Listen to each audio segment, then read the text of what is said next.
That was Pistache or Pistachio by Bernard Andre from his collection, first of his two-volume collection called Épices, or Spices. And every piece in this collection is named and based on a spice. So kind of a cool concept. So today, of course, it is March 7th, 2017. What day of the week is it? It's a Tuesday. It's Harp Tuesday. Hey, it's been so long. I've been well, but I just haven't managed to get a Harp Tuesday episode out for quite some time. But I wanted to do an episode on this piece, which is such fun. Also want to give a couple shout outs actually about this piece, tying in from my fall adventures. And so the first shout out is to students of Andrea Stroger in Austria, because we connected because she often will refer her students to my Harp Tuesday episodes, and then ended up managing to organize a concert in Salzburg this fall, so which was awesome. And so I wanted to give a shout out to her students. If you're watching, hello, because I know they often will use some of Bernard Andre's music, and of course he's written so much for harp. And the second shout out is to Stephen at Terz und Teutz, which is a music store in Groningen, which is where I bought this music, and where he's hosted a couple of concerts that I've given there in Holland, in the Netherlands. So shout out to him as well. And this is a fantastic piece, a lot of fun to play, and lots of interesting things happening. So let's just go through it a little bit, talk about some of the interesting things. So it starts, and he says cadenza. And if you're not familiar with the term, literally it means cadence in Italian, but what is often happens, so for example in a concerto, you get almost to the end of the movement, there's this chord which wants to resolve, this cadence, it's being held, and then the orchestra stops, and the soloist does a riff, some little, usually fairly impressive solo part, and that is called a cadenza. And it's often quite free. Again, you're not being accompanied by the orchestra. You don't have to necessarily worry about sticking with any particular steady rhythm. Not always. Sometimes it will be quite rhythmic. But so when I see this thing cadenza here at the beginning, my what I get from that is that this opening is very free, and you'll notice, right? There are no bar lines. This whole first section. I don't know if this is focusing. This whole first, 3 lines is just one big bar. So there's a lot of freedom. And, he says rubato as well. So we get this big chord, we get this note, chord, this chord up here, and we get to pause.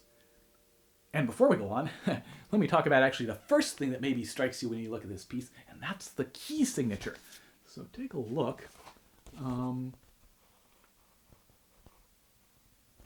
So that, of course, is not something you see every day.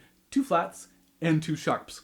And what he's done is he's just made it easy. He now doesn't have to write in any accidentals. He could have made it in the key of D, and always, whenever we play a B, we have to play his B flat. Whenever we play an E, we have to play his E flat.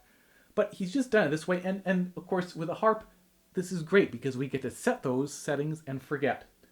We set and forget. We don't have to worry at all. We just set whatever lever settings we need, or pedal settings, right, on the pedal harp. So in this case, if we're tuned to E flat with all the levers down, we're going to put the Fs and Cs up because they're sharp. We're going to put the A's up because it's natural, but the E and the B stay down because they're flat. So it's an interesting...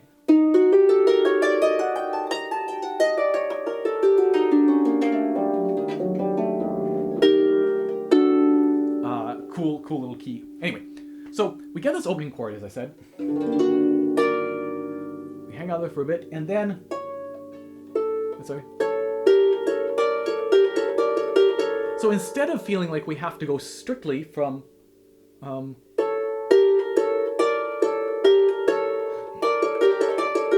other words, strictly from going 8th notes to 16ths, I think we have some leeway to gradually get faster, right? So...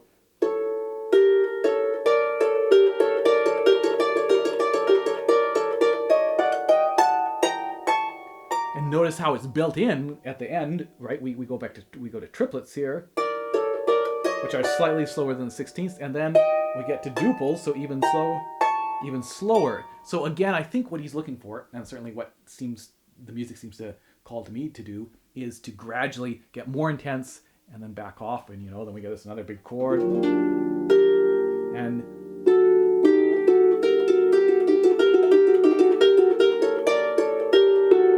notice again how he's built in.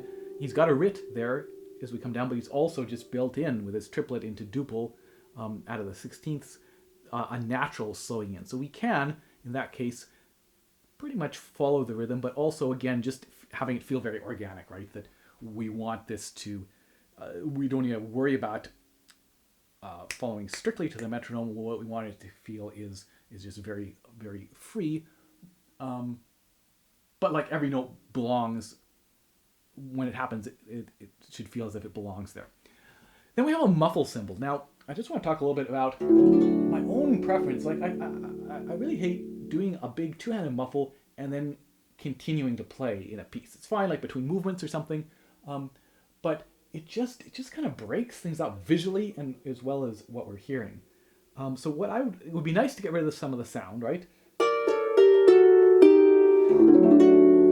Is we're going to start this new section. But what I would do is maybe just gently swipe the strings as you go. It's that D and that G are still ringing, especially the D because we're going to place on the G.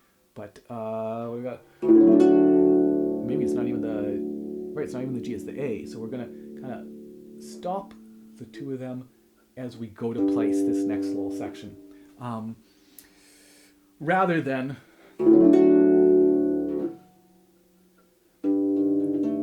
that's just kind of perhaps a personal preference in not wanting to break up the continuity of the piece with a big muffle, both as I say visually and also orally. In this next little 6/8 section, just want to mention the fingering that I found most helpful, and that is to place out of order. So we're going to place 4, 3, 2, 1, but play 4, 2, 3, 1. So can you really see? Let me demonstrate with my right hand. So 2 next, back to 2, 4, 2, 3, 1, 2. So I found that worked quite nicely for this, and after initial sort of getting over the kind of peculiar pattern, it works quite nicely. It is a big stretch for 4, right, all the way down that 5th. It is possible that you could instead do, say, 4, 1, 4, 1, 2, 1.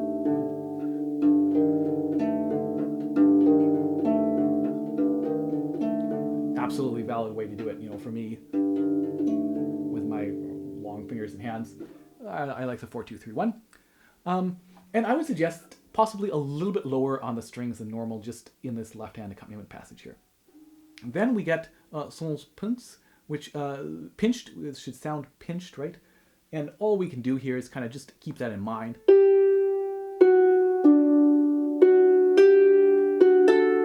He's also got a marked mezzo piano, so I don't think we want to do any big, huge accent, but just trying to give it maybe a kind of a sharp quality. And now, here's something kind of interesting. So we're in 6/8, right?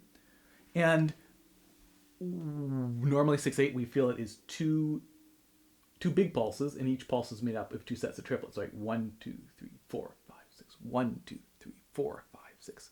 And that's what the right hand is doing. 1, 2, 3, 1, 2, 3, 1, 2, and 3, 1, 2, 3. Right? We're hearing those as groups of 3. Then when we start this bottom line, what happens is now the right hand is playing dotted 8ths instead of 8ths, right? So 1, 2, and 3, 1, 2, and 3, 1, 2, and now we're back to this 1, 2, and 3, 1. So in that one bar where it's the 4 dotted 8ths, what happens instead is that we got 4 equal notes instead of 6, instead of the 6 if we had normal 8ths. Or in other words, in half a bar we have 2 instead of 3. So it's a classic example of 2 against 3. But we also have the left hand providing the 16th note beat. And remember, if we are faced with 2 against 3, in other words, one hand has 2 equal beats in the bar and the other hand has 3, we can deal with that mathematically by multiplying them times each other. And let me try and maybe actually write this for you. We can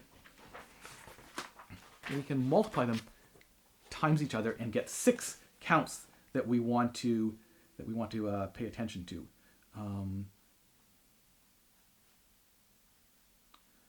So if we say triplet, and if we're faced with something like this, is that focusing? Potentially. If we're faced with 3/4 notes over 2/4 notes, what we can do is fill in the 6 beats, right? 2 times 3 is 6. So in the triplet, right, we're playing on beats 1. We're not playing on beat 2. We're playing on beat 3 of these 6 subdivided beats. We're not playing on beat 4. We're playing on beat 5, and we're not playing on beat 6.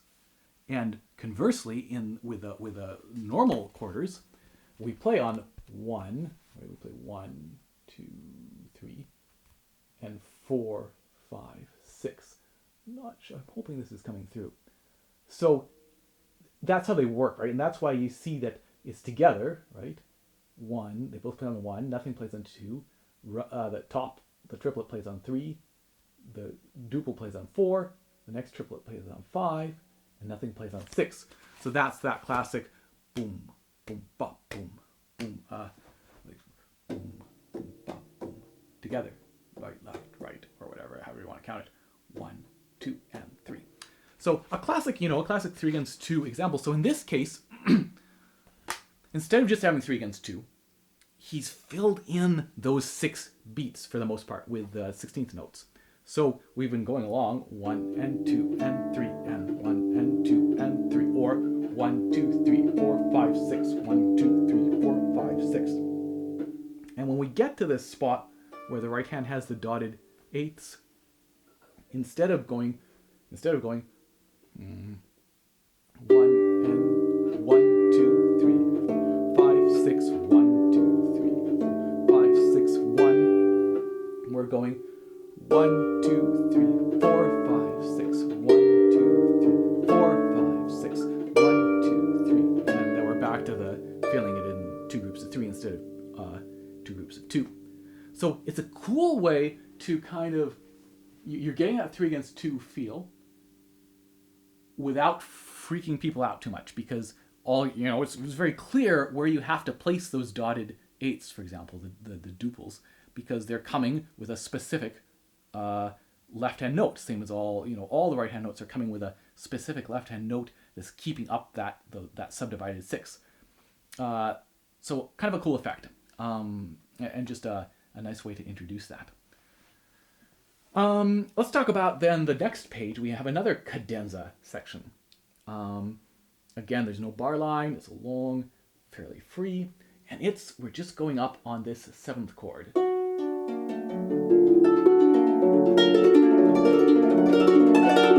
So the key here in something like this is to recognize that it's the same chord. So a 7th chord, remember, is 4 different notes because it's like a root position. Let's say a root position B, plus, instead of the octave on top, we're playing the 7th note, right? Counting from the B, 1, 2, 3, 4, 5, 6, 7. So that gives us 4 notes instead of the 3 notes that make up a normal chord, right? Because if we play a 4-note normal chord, we have B, D, F, B again. That's the same note we had. So it's only 3 distinct tones or pitches. In this case, we have 4. So that means that we have 4 shapes. We have that root shape. We can put that B up at the top now for a first inversion. Put that D at the top now for a second inversion. And put the F on top for a third inversion. So one more shape to remember, but all we're doing is, here we're to the root. First inversion, second, third, root, first, second, and here we're going to hang out. I'm not sure if I played the correct number. And again, I think we're free to just have fun there and eventually get out of that with this gliss. I'm not going to spend a lot of time talking about how to get this even and fast. Doing some long, short, dotted rhythms is always a great way to work on something like that. And it's great, start slow, speed it up. Nice, big, dramatic gliss. Nice and powerful, really digging into the strings. And actually, this should be close to the soundboard as well, which I think I didn't do. So PDLT, Proche de la Table, is close to the soundboard. So we do that, and then we've got this little... So I don't know if you can see that. Let me do it up an octave. So I'm playing with 3 and 2 in the right hand on the C and the E, because if we want to get really close to the soundboard, we can only get so close with a thumb, right? Unless we really kind of put it in a weird position, whereas 3 and 2 can get nice and close. Oops. And again, if you're used to a nice close, you've got to potentially do a little bit less of that so that we don't hit into the soundboard. So we get those. And another muffle, this time under the staff, left-hand staff, which would imply just to muffle some of the bass notes. Then we get the next cool little effect going on here. And this is the son xylophone, or the sound, xylophonic sounds. So what he's quite well clearly notated, I think, is... Well, let me start by talking about xylophonic sounds. So xylophonic sounds are when you hold a string at the bass, maybe I'll even do it up an octave here, and play it. So it has its normal pitch if you're holding low enough, rather than like moving up. And depending on how exactly where you hold it and how much pressure,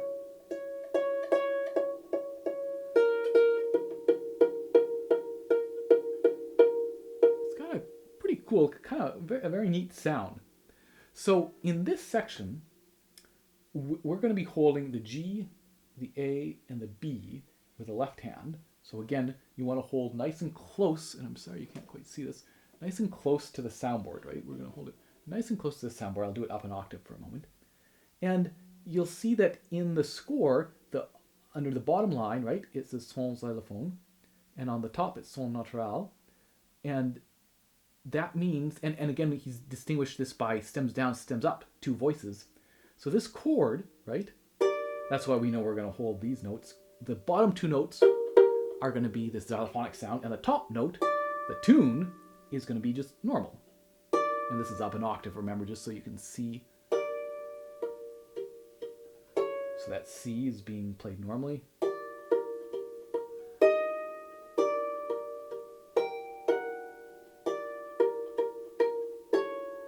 So a very cool effect to not only have the xylophonic sounds, which are fun to play with it, but also the mix of the 2 of them.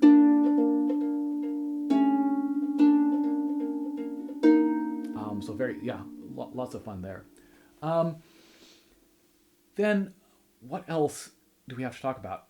We get this middle section. It doesn't say cadenza, right? We have distinct bars. I'm looking at this 3/4 bar when we start the... But he says rubato and espressivo. And, notice that there's the nat natural. When we start that 3/4 is a reminder that now we've finished all the xylophonic stuff. And sonore.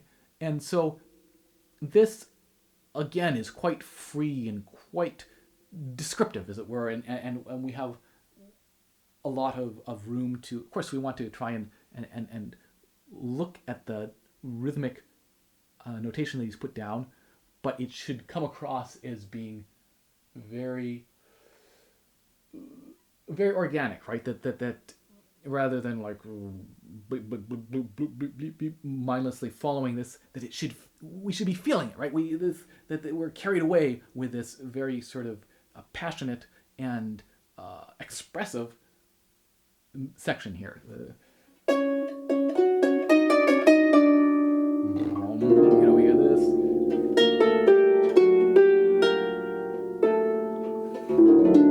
That So cool little spot. Again, I would like to do just a little bit of a muffle. It's not marked, but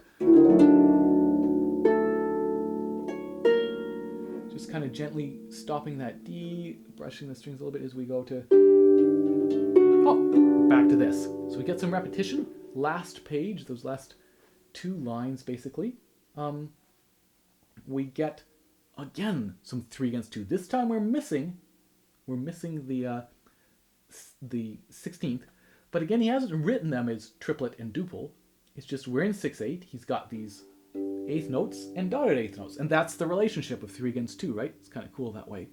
So we get, again, we can count those 6/16ths, those beats. 1, 2, 3, 4, 5, 6. 1, 2, 3, 4, 5, 6. 1, 2, 3, 4, 5, 6. 1, 2, 3, 4, 5, 6. 1, 2, 3, 4, 5, 6. 1, 2, 3, 4, 5, 6. 1, 2, 3, 4, 5, 6. 1, 2, 4. And eventually,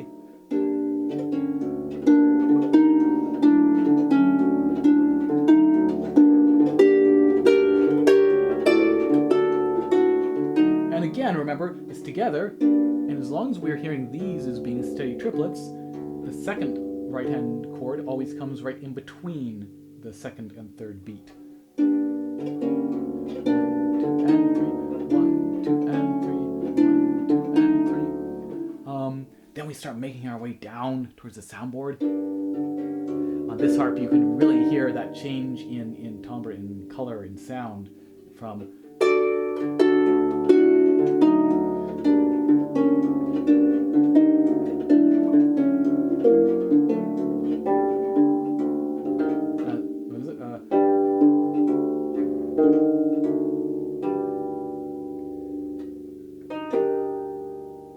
got it this time. When I played it, wasn't quite as good as I would like. So here at the end, one last cool little effect: the double harmonic. This is actually easier on the lever harp because both levers are down, assuming we're tuned to E flat. Whereas on the pedal harp, the B would be flat and the G is natural, so you'd have to be a little bit higher on the G and have to contort the hand on the B. Have to contort the hand a little bit. Go. And of course this grace note is close to the soundboard, so I would do it with 2 and 3 so we can get nice and close. So there you have it. Fantastically fun piece of music to play with lots of cool different effects, some cool rhythmic stuff going on there as well. And again, this is from the first of 2 volumes of these collections of Spices by Bernard Andre. So I hope you enjoyed that, and I'm planning to do another Harp Tuesday in 2 weeks' time. I'll see you then. Cheers.